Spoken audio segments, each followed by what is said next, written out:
తెలంగాణ రాష్ట్ర వ్యాప్తంగా మొదటి విడత వెలువడినటువంటి సర్పంచ్ అభ్యర్థుల్లో కాంగ్రెస్ పార్టీ బలపరిచినటువంటి అభ్యర్థులు అత్యధిక స్థానాల్లో విజయం సాధించడం జరిగింది. ఇదే అంశానికి సంబంధించి కరీంనగర్ లోక్సభ ఇన్ఛార్జ్ వెల్చాల రాజేంద్రరావు ఉన్నారు. రాజేంద్రరావు గారు, ముందుగా కంగ్రాచులేషన్స్. రాష్ట్ర వ్యాప్తంగా కాంగ్రెస్ పార్టీ బలపరిచిన అభ్యర్థులు సర్పంచ్గా విజయం సాధించడం జరిగింది. అదే టెంపో మన కరీంనగర్ లోక్సభ పరిధిలో కూడా ఉందని అనుకోవచ్చా? దీనికి ప్రధాన కారణం ఏంటంటారు? Thank you very much. మేము కరీంనగర్ అసెంబ్లీ నియోజకవర్గంకు పరిమితమై నన్ను పనిచేయమన్నారు ముఖ్యమంత్రి గారు. కరీంనగర్ అసెంబ్లీ నియోజకవర్గంలో 2 మండలాలలో 20 గ్రామాలు ఉన్నాయి. ఈ 20 గ్రామాలలో మేము 11 గెలవడం జరిగింది. బీఆర్ఎస్ పార్టీ 4, బీజేపీ పార్టీ 4 గెలవడం జరిగింది. మరి ఇక్కడ బీఆర్ఎస్ పార్టీ ఎమ్మెల్యేగా మాజీ మంత్రిగా గంగుల కమలాకర్ గారు ఉన్నారు. ఆయన 4 టర్మ్ల నుంచి ఎమ్మెల్యే ఉన్నాడు.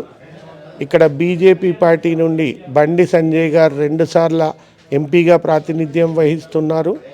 ఆయన కేంద్ర మంత్రిగా ఉన్నాడు. అయినప్పటికీ నేనేదైతుందో కాలికి బల్పం కట్టుకొని ప్రతి గ్రామంలో తిరిగి రేవంత్ రెడ్డి గారు ఇచ్చే బ్రహ్మాండమైన పథకాలు, కాంగ్రెస్ పార్టీ ఇచ్చే అద్భుతమైన పథకాలు బీద బడుగు వర్గాలకు ఎంత సహాయకరంగా ఉన్నది చెప్పి 11 గెలవడం జరిగింది. కాంగ్రెస్ పార్టీ తెలంగాణ మొత్తంగా గెలవడానికి కారణం రేవంత్ రెడ్డి గారి బ్రహ్మాండమైన పథకాలు.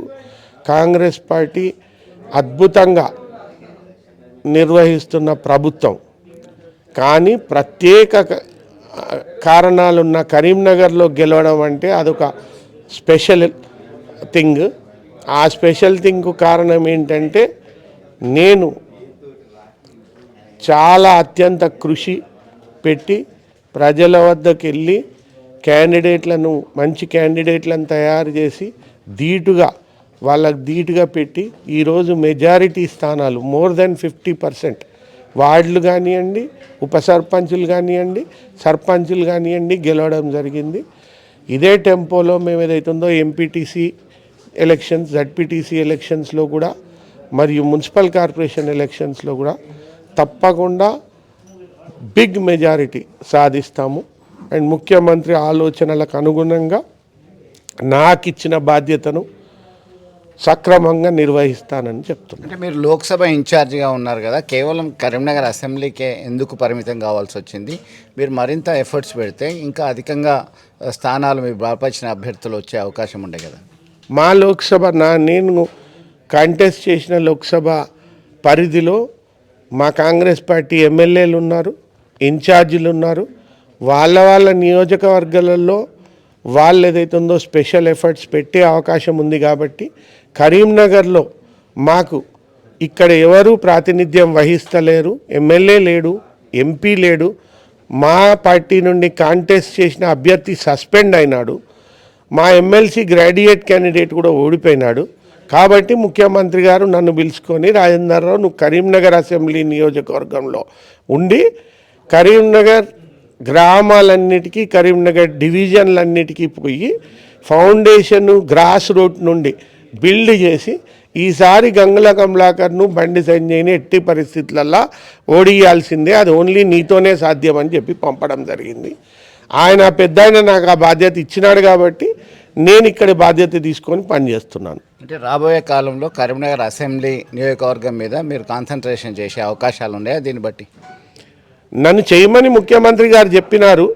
ముఖ్యమంత్రి గారు కరీంనగర్ అసెంబ్లీ నియోజకవర్గంలో కాన్సన్ట్రేట్ చేసి అక్కడ గ్రాస్ రూట్ లెవెల్ నుండి ఫౌండేషన్ బిల్డ్ చేసి అక్కడ డీలిమిటేషన్ తర్వాత 2 నియోజకవర్గాలు అయితే ఆ 2 గెలిపించే బాధ్యత నీదే, నువ్వు అవి నాకు గిఫ్ట్గా ఇవ్వాలని చెప్పడం జరిగింది.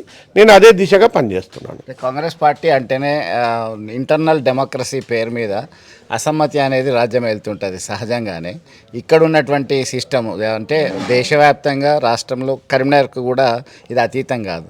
మీరు ఎట్లా ఓవర్కమ్ చేస్తారు? ఇది అన్ని పార్టీలలో ఉంటుంది అది. బట్ కాంగ్రెస్ పార్టీలో కొంచెం ప్రజాస్వామ్యం ఎక్కువ. ఇంకా ప్రజాస్వామ్యం ఎక్కువ కాబట్టి ఏదైతుందో వాక్ స్వాతంత్రం అన్నది మనకు ఫండమెంటల్ రైట్లో ఉంది. కానీ కాంగ్రెస్ పార్టీలో ఇంకా ఎక్కువ ఉంది.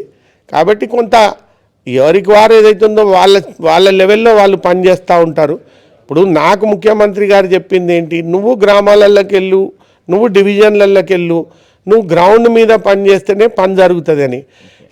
ఇంకా కొందరు ఏదైతుందో ఎవరి స్పెషలైజ్ డివిజన్ ఆఫ్ వర్క్ అంటారు. డివిజన్ ఆఫ్ వర్క్లో కొందరు వర్ధంతిలకు జయంతిలకు వాళ్ళే బెస్ట్, వాళ్ళ ఆఫీస్లో ఉంటారు. ఎట్లనైతే మాకు గాంధీ భవన్లో కుమార్రావు గారు ఉంటారు, చాలా senior vice president. But Kumar Rao గారు పోయి ఖైరతాబాద్లో దానం నాగేందర్ చేసే పని చేయడు కదా. దానం నాగేందర్ గ్రౌండ్ మీద చేస్తాడు, కుమార్రావు గారు గాంధీ భవన్లో చేస్తాడు. ఇక్కడ కూడా అట్లనే వర్ధంతులు జయంతులు చేసే టీం ఒకటి ఉంటుంది, ఫోటో ఆప్ టీం ఒకటి ఉంటుంది. ఆ ఫోటో ఆప్ టీం ఏంటి అంటే, నేను గెలిపించిన సర్పంచ్లనే వాళ్ళు ఏదైతుందో కండువా కప్పుతారు, వాళ్ళు గ్రూప్లలో పెడతారు, ఇక మేము గెలిపించిన వాళ్ళు అని. అదొకటి ఫోటో ఆప్ టీము, ఇదో వర్ధంతి జయంతి టీము. ఈ తర్వాత ఇంకా కొందరు ఏదైతుందో పూజల వ్యవహారంలో ఏదైతుందో ఎమ్మెల్యేలు మంత్రులు కరీంనగర్కి వస్తారు సన్మానాలకు, పూజలకు, లేకపోతే ఇంకొక రిబ్బన్ కటింగ్లకు వచ్చినప్పుడు ఏదైతుందో వాళ్ళు ఆ పని చేసుకొని పోతారు. బట్ నాకు ముఖ్యమంత్రి గారు ఇచ్చిన బాధ్యత ఏంది, నువ్వు గ్రౌండ్లకు పో, నువ్వు గ్రామాలలోకి పో, నువ్వు డివిజన్లలోకి పో, నువ్వు ఓట్లు సాధించు. నువ్వు రిబ్బన్ కటింగ్లు చేయకు, నువ్వు ఫోటో ఆప్ చేయకు, నువ్వు వర్ధంతులు జయంతులతో టైం వేస్ట్ చేసుకోకు అని అన్నాడు. నాకు ఇచ్చిన బాధ్యతనే నేను నెరవేరుస్తున్నా. Thank you very much. Yes, రాష్ట్ర ముఖ్యమంత్రి ఇచ్చినటువంటి సూచన మేరకే కరీంనగర్ పరిధిలో చాలా ఎఫర్ట్స్ పెట్టి తనకి సర్పంచ్ అభ్యర్థులని గెలుపు దిశగా పయనించడంలో కీలక పాత్ర పోషించడం జరిగింది. దీనిలో భాగంగా తనకి రాబోయే కాలంలో రాష్ట్ర ముఖ్యమంత్రి దిశానిర్దేశంలో పనిచేయడంలో ఖచ్చితంగా ముందుంటా అని చెప్పేసి ధీమాతో ఉన్నటువంటి పరిస్థితి. వీడియో జర్నలిస్ట్ సుమంత్తో కలిసి చంద్రశేఖర్, RTV, కరీంనగర్ నుండి. Thank you.